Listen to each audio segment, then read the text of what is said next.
Bismillahirrahmanirrahim. Assalamualaikum warahmatullahi wabarakatuh. Waalaikumsalam warahmatullahi wabarakatuh. Alhamdulillah, alhamdulillahirabbil alamin. Assalatu wassalamu ala asrafil anbiya'i wal mursalin wa ala alihi wa ashabihi rasulillahi ajmain. Mabatu. Pertama dan terutama sekali, marilah kita ucapkan rasa puji syukur kita kehadirat Allah Subhanahu wa taala. Yang mana berkat beliaulah kita dapat berkumpul di ruangan Zoom meeting yang kita cinta ini pada malam hari ini dalam rangka pembuatan video mata kuliah media pembelajaran fisika. Salawat beriringkan salam tidak lupa pula kita hadiahkan kepada Nabi besar kita, yakninya Nabi Muhammad SAW, yang mana berkat perjuangan beliaulah kita dapat merasakan zaman yang penuh dengan ilmu pengetahuan seperti yang kita rasakan pada saat sekarang ini. Yang terhormat Ibu dosen pengampu mata kuliah media pembelajaran fisika, Ibu Dr. Desnita MSI, dan yang terhormat rekan-rekan yang senasib dan seperjuangan dengan saya dalam rangka menuntut ilmu. Baiklah, sebelum kita lanjut masuk ke dalam proses pembuatan videonya, izinkanlah kami terlebih dahulu untuk memperkenalkan identitas kami. Baik, saya sendiri itu Andrian dengan NIM 19033005 selaku moderator dan juga pemateri kedua. Adapun tiga rekan saya yang lainnya yaitu kedua itu Aika Aulia dengan NIM 19033003 selaku pemateri kedua. Pertama. Yang ketiga yaitu Delia Sawitri Rahmatullah dengan NIM 19033013 selaku pemateri ketiga. Dan terakhir yaitu Mita Karnesia dengan NIM 19033042 selaku pemateri keempat. Mungkin langsung saja kita mulai proses pembuatan video kita, itu mengenai hakikat, jenis, dan klasifikasi media pembelajaran. Untuk pemateri pertama yang akan disampaikan oleh Saudari Aika Aulia. Kepada Saudari Aika Aulia disilahkan.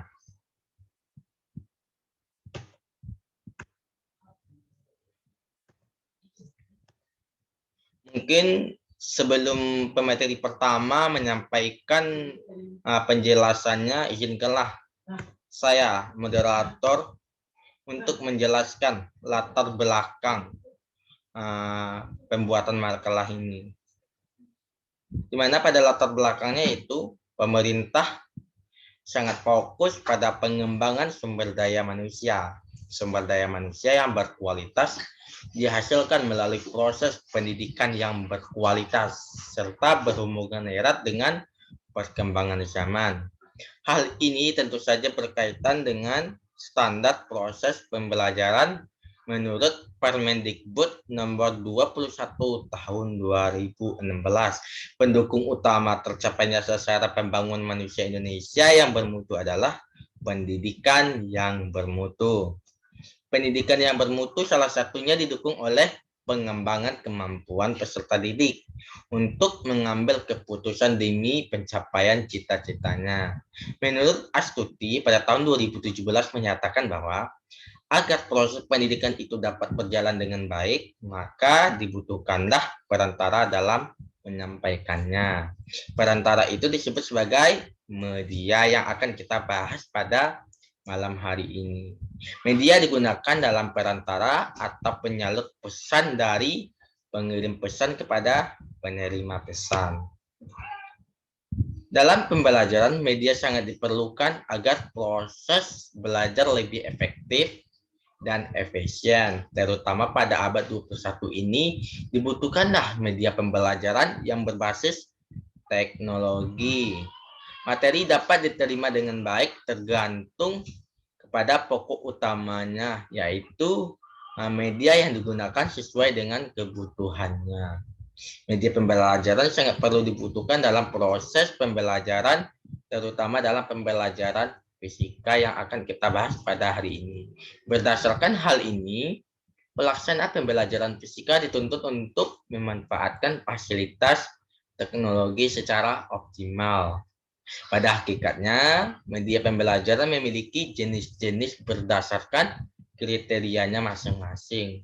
Media pembelajaran secara umum, menurut Bretz, pada tahun 1971 dan Briggs digolongkan menjadi 3 bagian, yaitu satu media visual, media audio, dan media audiovisual. Melalui media tersebut, materi-materi fisika dapat menggunakan media itu dalam proses pembelajaran seperti materi tentang gelombang, hukum Newton, besaran, dan lain-lainnya sesuai dengan karakteristik dan kebutuhannya agar penyampaian materinya akan lebih mudah dimengerti oleh peserta didik.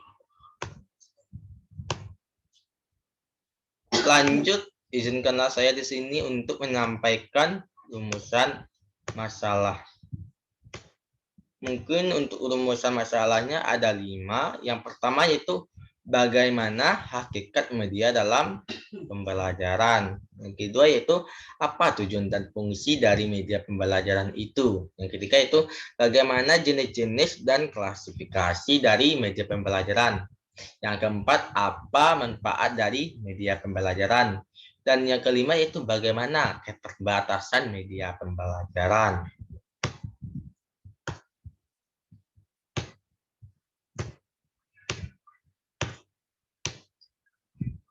Lanjut, yang ketiga yaitu tujuan makalah. Di sini tujuan makalah kami memiliki 5 tujuan. Yang pertama yaitu mampu mendeskripsikan hakikat media dalam pembelajaran. Yang kedua yaitu mampu menjelaskan tujuan dan fungsi dari media pembelajaran. Yang ketiga mampu menjelaskan jenis-jenis dan klasifikasi dari media pembelajaran. Yang keempat yaitu mampu mengimplementasikan manfaat media pembelajaran. Dan yang kelima yaitu mampu mendeskripsikan keterbatasan dari media pembelajaran.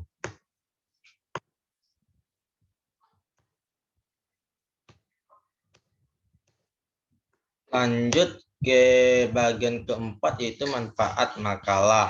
Manfaat makalah itu terdiri dari satu, menambah wawasan penulis tentang media pembelajaran. Yang kedua yaitu menjadi referensi bagi pembaca dalam pengembangan wawasan tentang media pembelajaran. Yang ketiga yaitu ilmunya sangat berguna sebagai acuan dan teori dalam pembuatan desain media, termasuknya media pembelajaran fisika. Yang keempat yaitu bagi pendidik dan peserta didik, manfaatnya sebagai upaya untuk meningkatkan motivasi belajar dan kualitas belajar melalui pemanfaatan atau implementasi media pembelajaran, khususnya pada mata kuliah jurusan fisika.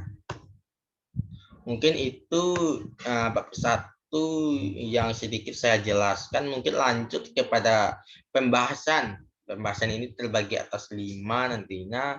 Yang pertama yaitu A, hakikat media dalam pembelajaran, yang akan dijelaskan secara langsung oleh Saudari Aika Aulia.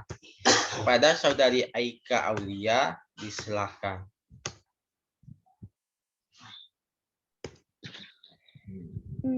Baiklah, terima kasih kepada moderator.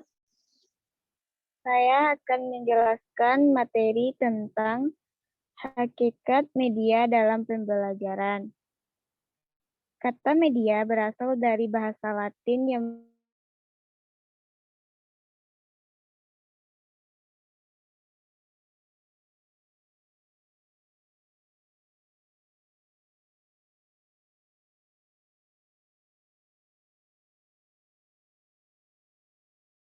menerima pesan.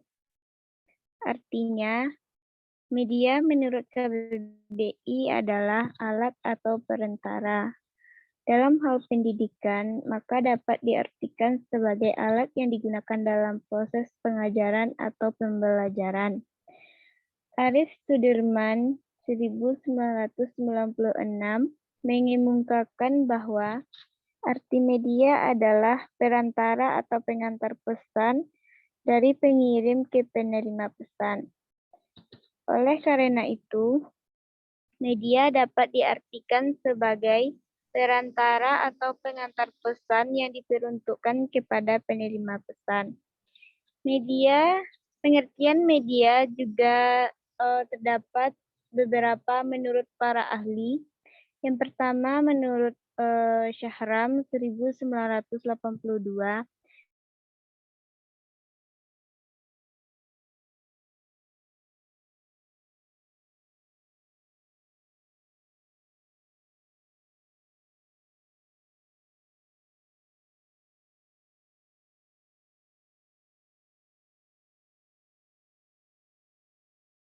terjadi proses belajar. Yang ketiga menurut Gatsby 1989 menyatakan bahwa media ialah jenis komponen dalam lingkungan siswa yang dapat merangsang siswa untuk belajar. Yang keempat, menurut Hinih 1993 mengatakan bahwa media merupakan alat saluran komunikasi, di mana di sini terdapat contoh seperti televisi, bahan tercetak, komputer, dan lain-lain. Yang kelima, menurut Mierso 1989 mengemukakan bahwa media ialah segala sesuatu yang dapat digunakan untuk menyalurkan pesan yang dapat merangsang pikiran, perasaan, perhatian, dan kemampuan siswa untuk belajar. Next.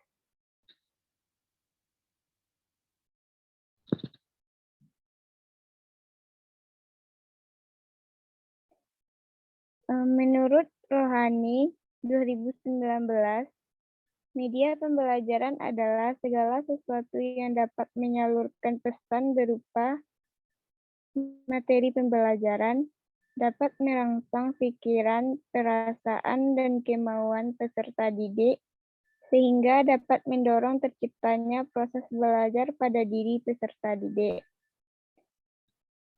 Menurut Astuti 2017 menyatakan bahwa pembelajaran merupakan suatu kegiatan melaksanakan kurikulum suatu lembaga pendidikan agar dapat mempengaruhi para siswa mencapai tujuan pendidikan yang telah ditetapkan. Menurut Sudirman 1996 menyatakan bahwa lingkungan belajar yang diatur oleh guru mencangkup tujuan pembelajaran, bahan pembelajaran, metodologi pembelajaran, dan penilaian pembelajaran. Saripudin 2017 menyatakan bahwa pembelajaran pada hakikatnya adalah proses komunikasi. Proses komunikasi di sini maksudnya yaitu proses penyampaian pesan dari sumber pesan melalui saluran atau media tertentu ke penerima pesan. Secara sederhana, pembelajaran sebagai proses komunikasi tersebut dapat digambarkan sebagai berikut, yaitu gambar hubungan antara pesan dan media. Di sini terdapat guru memerlukan media dan metode untuk menyampaikan pesan kepada siswa. Next.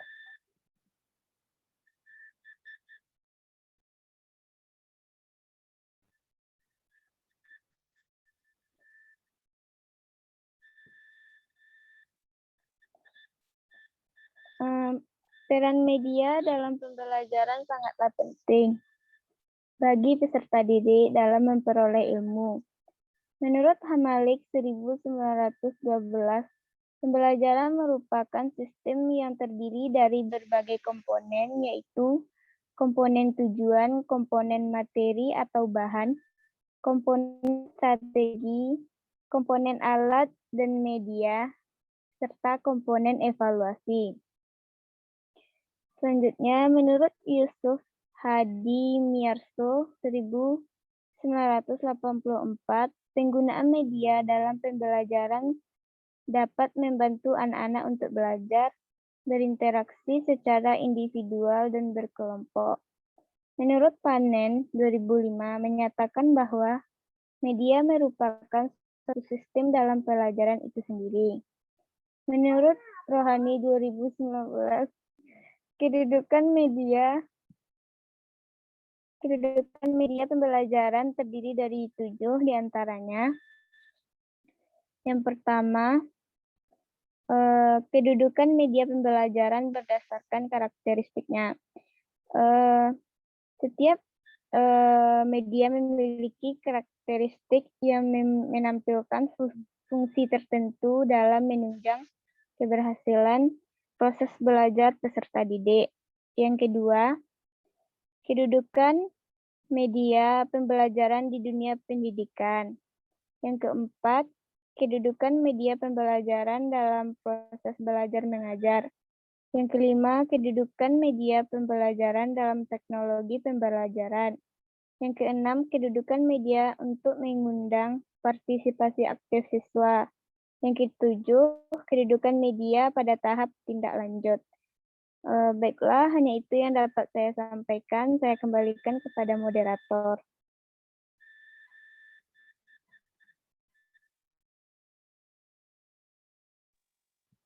Baik, terima kasih saya ucapkan kepada Saudari Aika Aulia yang telah menjelaskan materi pada malam hari ini. Lanjut untuk pembahasan kedua, yaitu tentang tujuan dan fungsi dari media pembelajaran. Itu akan saya jelaskan secara sendiri.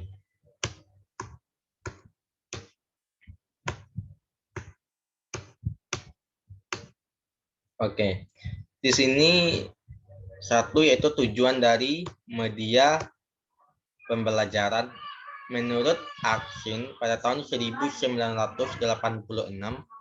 menyatakan tujuan penggunaan media pembelajaran terbagi atas 5. Yang pertama yaitu agar proses belajar mengajar dapat berjalan dengan tepat dan berdaya guna.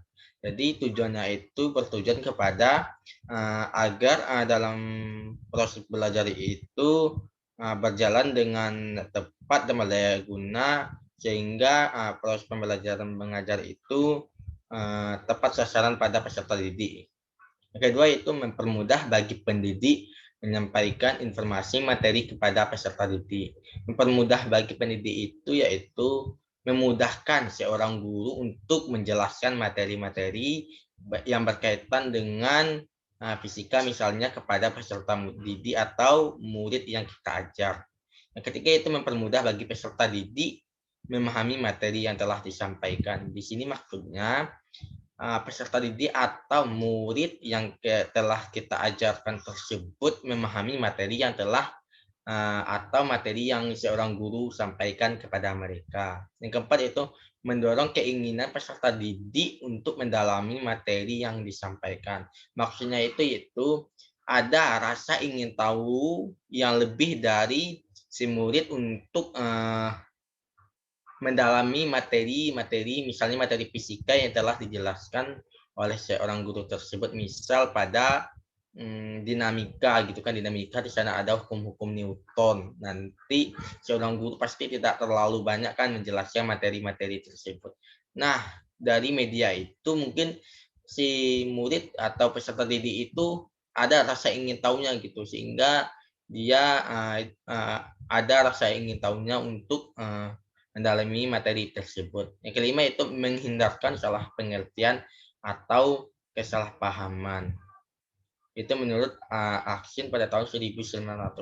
Lanjut, menurut Sutjana dan kawan-kawan pada tahun 2002, menyatakan tujuan pengguna media pembelajaran terbagi atas 3. Yang pertama itu pembelajaran akan lebih menarik perhatian siswa. Maksudnya itu, ketika seorang guru menjelaskan pelajaran, misalnya medianya itu menarik kan, sehingga murid yang awalnya misalnya dia pemalas, ketika seorang guru tersebut menggunakan media tersebut akan tertarik gitu. Ada daya tarik seorang siswa untuk memperhatikan seorang guru tersebut untuk menyampaikan materinya gitu. Yang kedua itu bahan pelajaran akan lebih jelas maknanya sehingga dapat lebih dipahami. Maksudnya itu misal pada materi itu usaha gitu kan di buku gitu. Di buku kan banyak gitu kan rumus-rumus persamaan, penjelasan. Ketika seorang guru menggunakan media, maka maknanya itu lebih jelas gitu, lebih detail karena seorang guru tersebut bisa menggunakan media-media yang bersangkut atau yang dibutuhkan pada materi usaha gitu. Ketika itu metode mengajar akan lebih bervariasi. Maksudnya itu ketika seorang guru hanya memakai spidol, papan tulis tanpa media, maka itu terlalu terlalu simpel untuk seorang guru menyampaikan materinya kepada murid. Maka akan lebih baik seorang guru tersebut bisa menggunakan media-media yang bersangkutan pada materi itu. Itu menurut Sujana. Oke, lanjut ke menurut Abdul Hadi pada tahun 2017 menyatakan bahwa tujuan pengguna media yang pertama itu efektivitas dan efisiensi dalam kegiatan belajar mengajar. Yang kedua itu meningkatkan motivasi belajar siswa. Maksudnya itu ketika seorang guru menjelaskan materi gitu kan, materi misalnya materi fisika gitu kan. Ternyata materinya itu dengan menggunakan media tersebut akhirnya ada motivasi dari seorang siswa untuk lebih giat lagi dalam belajar fisika gitu. Yang ketiga itu variasi metode pembelajaran. Yang keempat itu peningkatan aktivasi siswa dalam kegiatan belajar mengajar. Maksudnya itu seorang siswa lebih aktif gitu ketika seorang guru tersebut menggunakan media pembelajaran gitu sebelum seorang guru tersebut tidak menggunakan media pembelajaran gitu. Mungkin itu tujuan dari media pembelajaran. Lanjut yaitu fungsi media pembelajaran. Menurut Rohman pada tahun 2013, fungsi penggunaan media pembelajaran. Yang pertama itu fungsi media pembelajaran sebagai sumber belajar. Maksudnya itu media pembelajaran itu digunakan untuk sumber belajar gitu, bukan sumber bermain gitu. Kedua itu fungsi semantik, yang ketiga fungsi manipulatif, yang keempat itu fungsi psikologis. Nah, ternyata pada fungsi psikologis ini terbagi atas 5. Yang pertama itu atensi, afektif, kognitif, fungsi motivasi, dan komunikatif. Lanjut, menurut Sudrajat pada tahun 2011 halaman 20 mengemukakan fungsi media pembelajaran yaitu untuk membantu mengatasi hambatan yang terjadi saat pembelajaran di dalam kelas. Maksudnya itu ketika seorang guru tersebut menjelaskan materi gitu kan, misal materinya itu memerlukan konsep gitu kan. Misal pada hukum 1 Newton gitu kan. Hukum 1 Newton itu kalau dapat lebih baik atau lebih mantap itu ditampilkan media suara gitu dan media video gitu kan. Di sana kita tampilkan sebuah video gitu. Misal ketika kendaraan gitu kan direm gitu kan. Dan ternyata di sana berlaku hukum 1 Newton. Nah, di sana ada mengatasi dari hambatan yang terjadi saat pembelajaran tersebut gitu. Dari seorang siswa tidak tahu apa-apa yang terlibat adalah hukum 1 Newton dan akhirnya dia tahu gitu.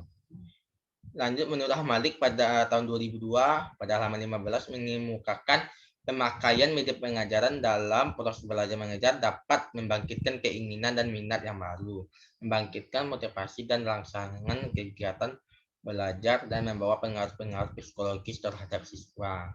Maksudnya itu dengan pemakaian media tersebut seorang siswa dapat meningkatkan gitu kan, meningkatkan keinginan tahunya dan minatnya gitu. Misal sebelumnya dia tidak suka gitu kan dengan mata pelajaran fisika, ketika seorang guru tersebut menggunakan media gitu kan, akhirnya dia suka gitu kan, ada rasa ingin tahunya terhadap ilmu fisika gitu kan, sehingga terbangkitlah sebuah motivasi dan rangsangan untuk kegiatan belajarnya gitu, dan membawa pengaruh psikologis terhadap siswa tersebut gitu.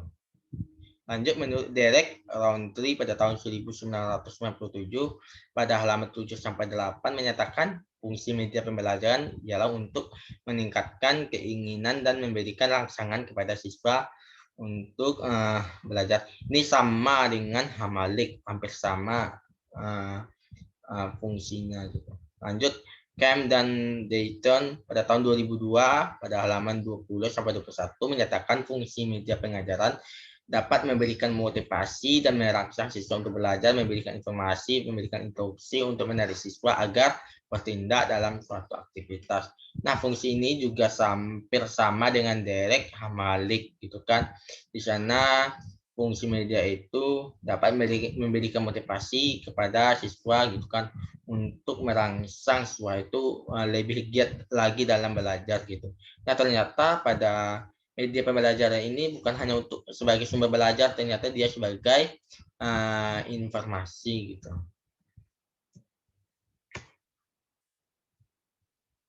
Mungkin hanya itu penjelasan singkat dari saya. Lanjut ke bagian ketiga, yaitu jenis dan klasifikasi media pembelajaran yang akan dijelaskan secara langsung oleh Saudari Delia Sawitri Rahmatullah. Kepada Saudari Delia Sawitri Rahmatullah, disilahkan. Baik, sebelumnya terima kasih kepada moderator. Baiklah, di sini saya Delia Syarifah Rahmatullah akan melanjutkan materi pembahasan mengenai jenis-jenis dan klasifikasi dari media pembelajaran. Nah, sebelum kita masuk pada klasifikasi media pembelajaran, terlebih dahulu saya akan menjelaskan mengenai jenis-jenis dari media pembelajaran. Baik, sebelumnya jenis dari media pembelajaran itu secara umum yang dikemukakan oleh Brad itu ada 3 bagian, yaitu ada media pembelajaran visual, media pembelajaran audio, dan juga audiovisual. Yang pertama yaitu ada media pembelajaran visual. Nah, menurut Brad, dia menyatakan bahwa media visual itu merupakan media yang berupa gambar. Nah, maksudnya di sini bahwa media pembelajaran visual itu merupakan salah satu media pembelajaran yang digunakan sebagai perantara untuk menyampaikan pesan dari pengirim pesan kepada penerima pesan atau peserta didik yang mana berupa unsur-unsur seperti gambar. Nah, seorang ahli yaitu Arsyad juga menyatakan bahwa media pembelajaran visual ini juga merupakan media yang terdiri atas unsur-unsur seperti warna, bentuk, sketsa, dan lain sebagainya.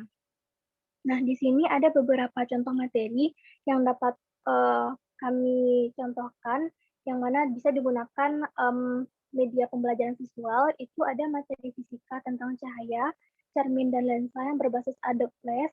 Kemudian ada materi fisika tentang pesawat sederhana menggunakan Adobe Illustration CS5. Kemudian ada materi fisika mengenai layar optik berbasis media visual, serta materi fisika tentang zat dan pemuaian zat melalui media visual. Nah, kenapa kami memilih materi-materi tersebut digolongkan ke dalam media pembelajaran visual? Karena sebagian atau secara umum materi-materi tentang materi-materi fisika yang telah disebutkan tadi itu kebanyakan berupa unsur-unsur gambar, sketsa, ataupun unsur-unsur bagan ataupun rumus-rumus yang mana hanya bisa dilihat oleh peserta didik. Jadi kami golongkan ke dalam media pembelajaran visual. Baik, selanjutnya itu yang jenis yang kedua yaitu media pembelajaran audio. Nah, media pembelajaran audio menurut Sadirman dia menyatakan bahwa media audio ini merupakan media auditif atau suara.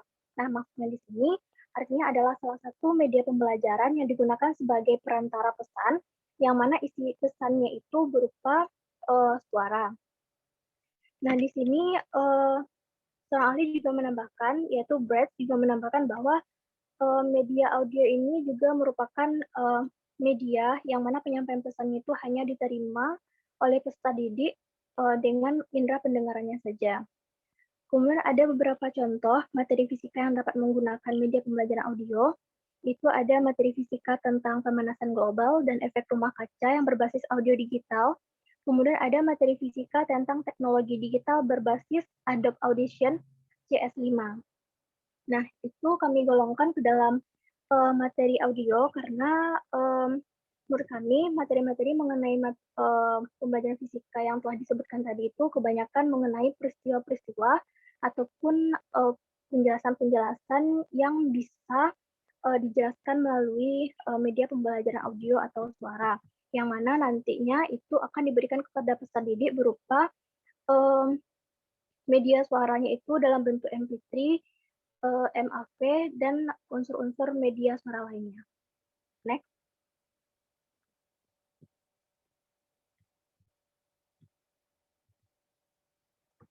Baik, yang jenis yang ketiga yaitu ada media pembelajaran audiovisual.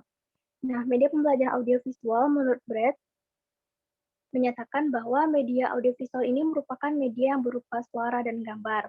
Nah, di sini dapat disimpulkan bahwa media audiovisual ini merupakan gabungan dari media audio dan juga media visual, yang mana penyampaian pesannya itu berupa unsur-unsur suara dan juga unsur-unsur gambar, sehingga lebih mudah diterima atau dimengerti oleh peserta didiknya.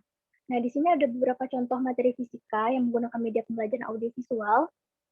Itu yang pertama ada materi fisika tentang gelombang bunyi yang berbasis video pembelajaran, materi fisika tentang hukum gravitasi Newton berbasis circle video scribe, kemudian materi fisika mengenai GLBB berbasis multimedia interaktif, kemudian materi pembelajaran fisika sistem tata surya melalui video pembelajaran, dan materi fisika listrik dinamis yang berbasis makro media flash. Nah, di sini semua materi-materi tersebut dapat kami golongkan ke dalam media pembelajaran audiovisual karena kebanyakan dari secara umum materi-materi yang ada di dalamnya itu berupa adanya unsur-unsur gerak ataupun diperlukan animasi atau animasi sehingga lebih mudah dimengerti oleh peserta didiknya. Jadi nanti itu dia akan disajikan dalam bentuk video pembelajaran, di mana di sana ada suara, ada unsur suara, ada unsur gambar, dan juga video ataupun animasinya. Next ya. Nah, baik, kita masuk yang kedua, yaitu klasifikasi media pembelajaran. Nah, sebelum kita masuk klasifikasinya, kita harus tahu dulu apa itu klasifikasi. Nah, klasifikasi itu artinya adalah mengelompokkan. Nah, di sini maksudnya itu adalah mengelompokkan media pembelajaran fisika. Karena kita tahu hakikat dari ilmu fisika itu adalah ilmu terapan atau abstrak yang mana berupa unsur-unsur konsep ataupun rumus-rumus yang harus memerlukan pemahaman yang lebih mendalam mengenai materi tersebut. Sehingga di sini guna dari klasifikasi itu adalah untuk mempermudah dari pembelajaran fisika agar lebih mudah diterima oleh peserta didiknya atau dimengerti. Nah, yang pertama itu ada klasifikasi berdasarkan ciri utama dan unsur pokok menurut Brett dan Brings. Nah, mereka menyatakan klasifikasi media pembelajaran ini ada 3 bagian, yaitu ada media visual, audio, dan audiovisual. Yang pertama, media visual. Media visual ini ada 2 pembagian, yaitu visual non-proyeksi dan proyeksi. Nah, kalau non-proyeksi artinya adalah bahwa salah satu jenis media visual yang tidak menampilkan hasil materinya itu ke dalam bentuk layar atau monitor. Nah, di sini contohnya itu yang pertama ada benda realita. Benda realita itu merupakan salah satu jenis media pembelajaran visual yang berbentuk benda yang sesungguhnya atau benda asli. Nah, contohnya di sini dapat kita terapkan pada pembelajaran fisika, misalnya pada alat optik yang dapat digunakan oleh peserta didiknya sebagai media pembelajaran secara langsung, sehingga peserta didik dapat mengamati secara langsung tentang alat optik itu sendiri. Kemudian ada model dan prototype. Nah, model dan prototype ini merupakan salah satu media pembelajaran visual yang merupakan tiruan dari benda realita. Contohnya di sini dalam pembelajaran fisika, misalnya adanya miniatur yang dibuat dari bola-bola karet ataupun komponen lainnya tentang model sistem tata surya. Kemudian ada media cetak. Nah, media cetak ini merupakan media visual yang disajikan dalam bentuk tercetak atau berbuku. Nah, contohnya di sini misalnya buku ataupun modul tentang pembelajaran fisika. Kemudian lalu ada media grafis. Nah, media grafis ini merupakan salah satu media pembelajaran yang mana dia berupa simbol-simbol visual seperti gambar, karikatur, grafik, bagan, dan lain sebagainya. Nah, contohnya di sini, misalnya dalam pembelajaran fisika adanya gambar-gambar, misalnya dalam pembelajaran alat optik, adanya gambar alat optik, ataupun sketsa mengenai alat optik agar mudah dipelajari oleh peserta didiknya. Kemudian yang kedua itu ada media visual proyektif. Nah, media visual proyeksi ini artinya adalah salah satu media visual yang mana dapat menampilkan hasil materinya itu ke dalam pada layar proyeksi atau layar monitor dengan ukuran yang lebih besar dari yang sesungguhnya. Nah, di sini ada contohnya, ada media opaque projector, ada OHP, OHT, dan gambar digital. Nah, di sini contohnya misalnya menampilkan penyampaian materi pembelajaran fisika mengenai ilustrasi ataupun gambar mengenai cermin dan lensa yang nanti akan ditampilkan pada layar monitor. Kemudian masuk yang kedua, yaitu ada media audio. Nah, media audio ini ada dua bagian, yaitu media radio dan juga perekaman kaset audio. Yang media radio ini merupakan salah satu jenis dari media audio yang mana penyampaian pesannya itu berupa suara, yang mana dalam prosesnya itu melalui pancaran gelombang elektromagnetik sehingga sampai pada penerima pesan. Nah, contohnya di sini misalnya penyampaian pembelajaran fisika mengenai global dan efek rumah kaca yang disampaikan melalui media radio. Kemudian ada perekaman kaset audio. Nah, perekaman kaset audio ini sama seperti media radio, dia juga menyampaikan dalam bentuk suara. Namun perekaman kaset audio ini dia dalam bentuk pita magnetik atau kaset tape recorder. Baik, selanjutnya klasifikasi yang ketiga yaitu media audiovisual. Media audiovisual ini terbagi atas 4. Yang pertama, audiovisual murni. Nah, audiovisual murni artinya adalah salah satu jenis dari media audiovisual yang mana penyampaian pesannya itu berupa suara dan gambar yang berasal dari satu sumber yang sama. Misalnya mengenai yang mana misalnya penyampaian materi pembelajaran fisika tentang hukum Newton yang ditampilkan dalam satu layar monitor yang unsur suara dan gambarnya itu berasal dari satu sumber media yang sama. Kemudian audio visual tidak murni, nah ini kebalikan dari visual murni, yang mana penyampaian pesannya itu berupa unsur suara dan gambar yang tidak berasal dari satu sumber. Misalnya dalam pembelajaran fisika itu menampilkan materi fisika itu melalui laptop yang akan dibantu melalui proyektor ke layar monitor, sedangkan unsur suaranya itu berasal dari sumber lainnya atau speaker. Lanjut, ada yang ketiga yaitu media audiovisual gerak. Nah, media visual gerak ini artinya adalah media visual yang ditampilkan atau ditampilkan pada layar yang berupa unsur-unsur animasi ataupun media gerak. Nah, di sini contohnya misalnya penyampaian materi fisika mengenai GLDB dan juga GLB yang melalui audiovisual seperti video pembelajaran.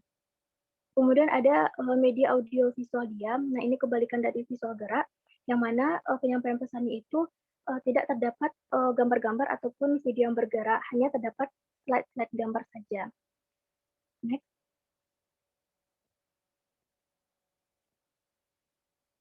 Baik, untuk klasifikasi yang kedua, itu ada menurut Setiosari dan Sikabundan, itu 2005, mereka menyatakan bahwa klasifikasi dari media pembelajaran itu ada 4 bagian. Yang pertama ada media pembelajaran 2 dimensi. Nah, di sini maksudnya adalah klasifikasi dari media pembelajaran itu yang dapat dilihat dari satu arah sudut pandang saja.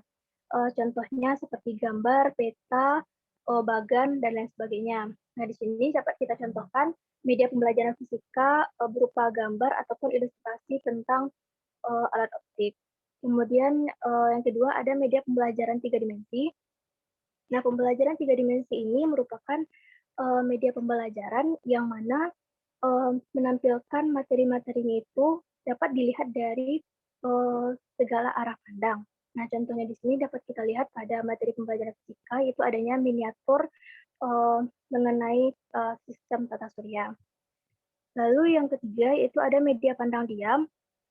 Nah, media pandang diam ini artinya bahwa media pembelajaran itu yang ditampilkan pada proyeksi berupa gambar-gambar diam atau slide gambar saja. Contohnya misalnya menyampaikan atau memproyeksikan materi-materi fisika tentang pengungkit ataupun tuas ke dalam media pembelajaran atau yang diproyeksikan, namun tidak adanya animasi-animasi ataupun video yang bergerak. Kemudian media pandang gerak itu kebalikan dari pandang diam, yang mana penampilan media pembelajaran itu berupa video yang bergerak. Lanjut,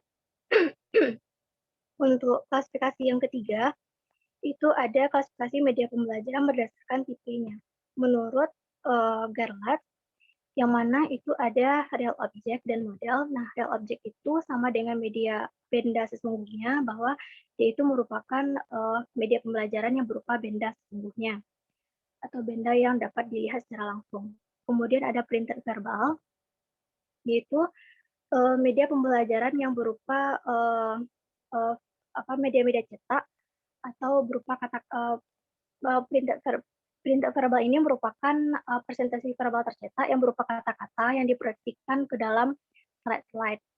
Lanjut ada printed visual. Nah ini dia ini nanti akan mempresentasikan berupa media yang berupa gambar ataupun media visual lainnya, ataupun materi-materi visual lainnya. Kemudian ada yang still picture. Nah, still picture ini merupakan media pembelajaran yang mana materi pembelajaran itu diperoleh dari hasil pemotretan ataupun hasil foto dari suatu peristiwa atau kejadian. Nah, misalnya materi tentang wujud benda. Nah, itu nanti materi-materinya itu berupa foto ataupun gambar mengenai wujud-wujud benda nanti akan ditampilkan atau dipresentasikan. Kemudian ada audio recorder. Nah, itu merupakan jenis media pembelajaran yang menggunakan media audio ataupun media suara. Kemudian ada programmer instruction. Nah, programmer instruction ini artinya sama dengan pengajaran terprogram, yang mana dalam pembelajaran itu mencakup semua unsur, baik itu unsur verbal, visual, ataupun audio, yang mana dalam pembelajaran itu akan lebih mudah diberikan kepada, akan lebih mudah dimengerti oleh peserta didik dan juga bertujuan untuk merangsang adanya respon dari peserta didik. Nah, contohnya di sini dapat kita berikan itu pada multimedia interaksi. Misalnya dalam pembelajaran fisika dapat kita contohkan yaitu materi mengenai pembelajaran GLBB yang disampaikan melalui media audiovisual yang berbasis multimedia interaksi. Selanjutnya yang terakhir yaitu ada simulation. Nah, simulation ini artinya adalah suatu peniruan ataupun proses yang dirancang untuk meniru proses yang sesungguhnya atau yang sebenarnya. Nah, contohnya di sini yaitu adanya demonstrasi suatu materi fisika mengenai praktikum visual, misalnya mengenai listrik dinamis. Nah, dengan adanya simulasi atau demonstrasi ini, cara pengerjaannya itu hampir sama dengan cara pengerjaan ataupun percobaan dari praktikum yang sesungguhnya. Baik, mungkin sekian yang dapat saya sampaikan. Saya kembalikan kepada moderator.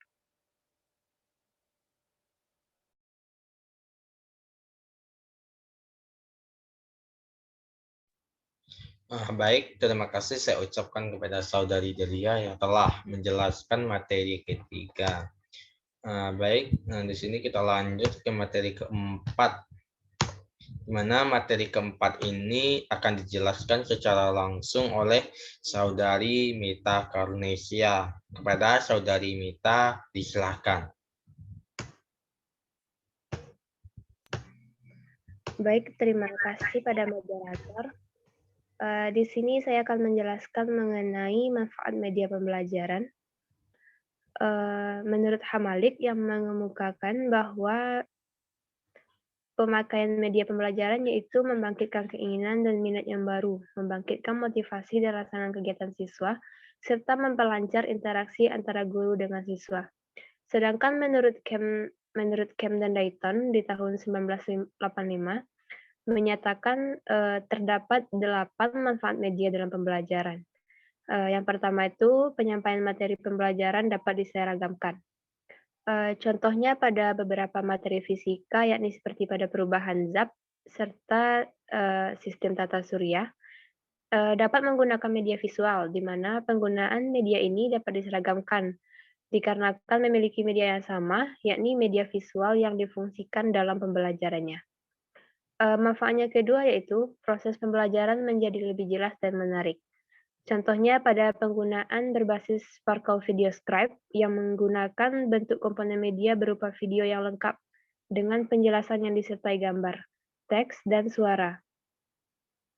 Materi hukum fisikanya seperti hukum gravitasi Newton yang dapat diterima oleh indera pendengaran dan penglihatan sehingga pembelajaran menjadi lebih menarik. Manfaat yang ketiga yakni proses pembelajaran menjadi lebih interaktif.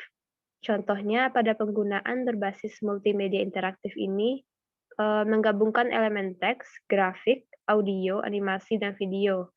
Seperti pada materi fisika GLBB yang dapat diterima oleh indera pendengaran.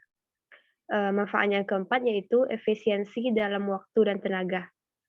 Contohnya pada penggunaan materi alat optik yang cocok digunakan dalam media visual berupa gambar, teks, dan sketsa. Sehingga penggunaannya itu lebih efisien dalam penyampaian materi pembelajaran. Manfaat yang kelima yaitu meningkatkan kualitas hasil belajar siswa. Contohnya pada materi pembelajaran tentang zat dan pemuaian zat yang menggunakan media visual dapat melalui perantara laptop, Android, ataupun komputer. Materi zat dan pemuaian zat ini dapat diaplikasikan melalui media gambar, sketsa, ataupun kurva yang pastinya lebih mudah dipahami oleh siswa. Manfaat yang keenam, media memungkinkan proses belajar dapat dilakukan di mana saja dan kapan saja. Contohnya pada materi pembelajaran tentang pemanasan global dan efek rumah kaca yang menggunakan media pembelajaran audio. Dengan bantuan perantara tersebut, jadi siswa bisa kapan saja untuk mengakses ataupun mempelajarinya. Manfaat yang ketujuh yaitu media dapat menumbuhkan sikap positif siswa terhadap materi dan proses belajar. Contohnya yaitu pada materi fisika tentang cahaya, cermin, ataupun lensa berbasis Adobe Flash, di mana mata pelajaran ini tuh menggunakan media pembelajaran visual dengan bantuan perantara seperti laptop, komputer, Android, dan infocus. Penggunaan berbasis Adobe Flash ini menggunakan format atau bentuk komponen media berupa gambar, sketsa, dan teks mengenai cahaya, cermin, dan lensa. Selanjutnya, manfaat yang terakhir yaitu merubah peran guru ke arah yang lebih positif dan produktif. Contohnya pada materi fisika tentang teknologi digital berbasis Adobe Audition CS5 yang menggunakan media audio yang dibantu oleh perantara radio, laptop, Android. Di mana penggunaan media ini dalam pembelajaran teknologi digital dalam bentuk suara yang menggunakan komponen media berupa audio seperti format MP3, MAF, atau WMA. Lanjut.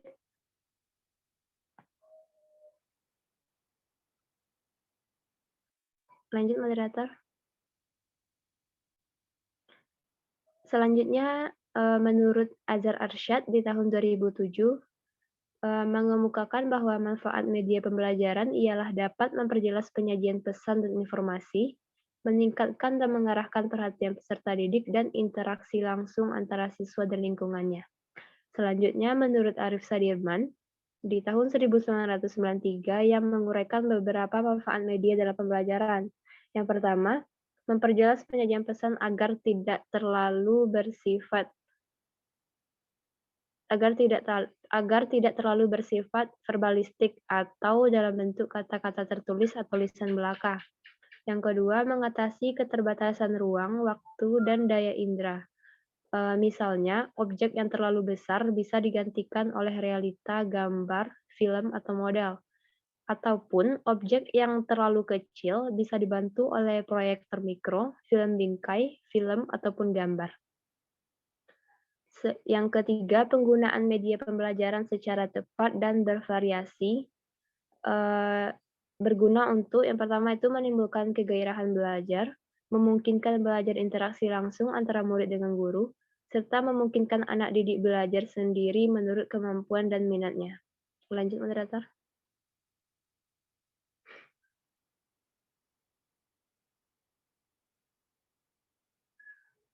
Lanjut. Baik, untuk materi berikutnya yakni mengenai keterbatasan media pembelajaran.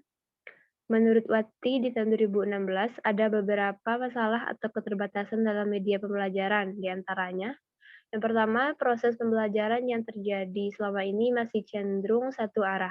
Artinya, hanya guru saja yang banyak menyampaikan materi dan aktif, sedangkan siswanya hanya mendengarkan dari satu sumber saja, yakni guru, dan tidak memiliki minat lain atau tidak berinisiatif untuk mencari materi-materi yang disampaikan oleh gurunya. Yang kedua, masih banyak guru yang terkendala karena keterbatasan keterampilan dalam penggunaan media pembelajaran, terutama berbasis IT. Problem ini juga dihadapi oleh guru dalam menggunakan media pembelajaran. Ialah guru yang terkendala karena keterbatasan keterampilan dalam menggunakan media pembelajaran, yakni IT atau penggunaan teknologi. Yang ketiga, keterbatasan sarana dan prasarana media dalam proses pembelajaran. Di sini, kalaupun guru tersebut mampu untuk menjalankan IT tersebut, namun apabila sekolah tidak menyediakan sarana dan prasarananya, tentu hal tersebut juga tidak dapat berguna bagi siswanya. Selanjutnya, menurut Arsyad di tahun 2011 menyatakan bahwa terdapat beberapa keterbatasan atau kekurangan dalam media pembelajaran. Yang pertama, media visual yang tidak diproyeksikan. Media ini kebanyakan hanya menggunakan karton atau gambar, maka siswa hanya akan fokus pada gambar dan terdapat pada karton. Dengan kata lain, tidak adanya audio yang dapat membuat ruangan kelas menjadi lebih hidup. Yang B, gambar yang terdapat pada karton biasanya dibuat dengan ukuran yang kecil. Dengan ukuran yang kecil sehingga siswa yang duduk di belakang tidak bisa melihat dengan jelas gambar tersebut. Next.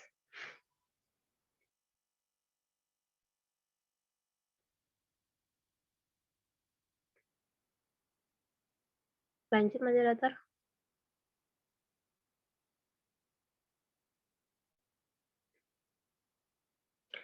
Yang kedua, ada media visual yang diproyeksikan. Tidak semua siswa dapat belajar dengan menggunakan media visual. Maksudnya karena setiap siswa itu memiliki gaya belajar yang berbeda-beda. Seperti ada siswa yang lebih senang belajar dengan cara dijelaskan oleh guru, atau ada juga siswa yang lebih senang bila belajar sambil bermain. Yang B, komik atau poster dapat membuat siswa menjadi malas dalam belajar. Ini karena mereka hanya cenderung ingin melihat gambar-gambar yang ada di dalam komik, sehingga tidak dapat memahami materi secara menyeluruh. Yang C, siswa menjadi malas menulis atau mencatat hal-hal yang dijelaskan oleh guru. Hal ini karena awal pembelajaran perhatian mereka sudah tertuju pada gambar yang ada, sehingga mereka tidak akan fokus lagi terhadap materi pembelajaran. Yang ketiga, yakni media audio. Yang A, kemampuan atau daya mendengar atau menangkap siswa terhadap kecepatan suara rekaman berbeda-beda atau tidak sama. Misalnya, ada siswa yang cepat menangkap materi dan suara rekaman itu, dan ada pula siswa yang lemah dalam menangkap materi. B, kecepatan suara rekaman biasanya tidak sama dengan kecepatan guru menjelaskan. Nah, di sini hubungan antara guru dengan rekaman suara cenderung kejar-kejaran. Hal itu dapat membuat siswa bingung dengan apa yang harus diperhatikan antara penjelasan guru atau rekaman suara.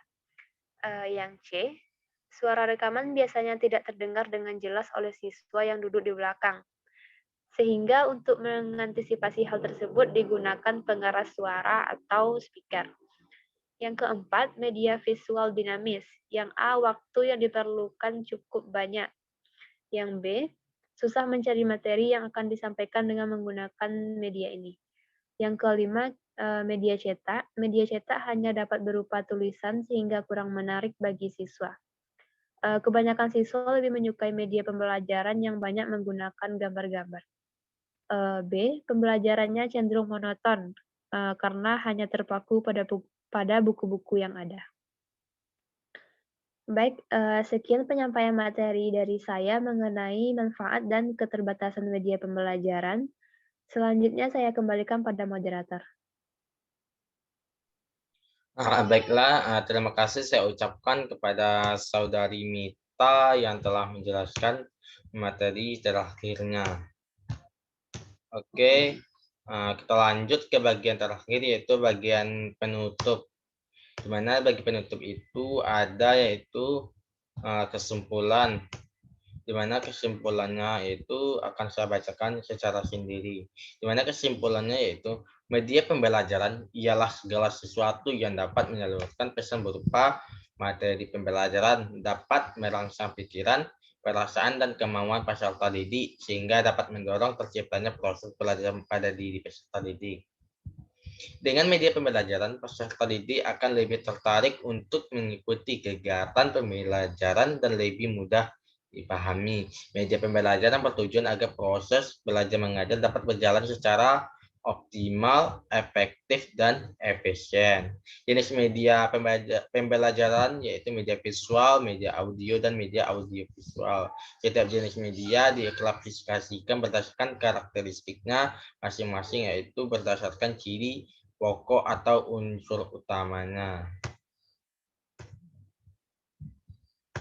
Mungkin ini sebagai saran, sebagai calon guru kita seharusnya dapat memanfaatkan, memahami, dan mampu menggunakan media yang ada di sekitar kita. Selain itu, kita juga harus bisa memilih media pembelajaran apa yang cocok untuk digunakan pada saat proses belajar berlangsung, sehingga dalam penyampaian materi atau informasi dapat dengan mudah tersampaikan terkhusus dalam mata pelajaran fisika. Ini adalah sederet daftar pustaka. Thank you. Baiklah, mungkin hanya itu penjelasan singkat atau penjelasan singkat dari video yang telah kami buat dari kelompok 2. Mungkin jika ada kata-kata kami yang salah, saya yang salah, mohon maafkan. Saya akhiri dengan Assalamualaikum warahmatullahi wabarakatuh. Waalaikumsalam warahmatullahi wabarakatuh. Waalaikumsalam warahmatullahi wabarakatuh.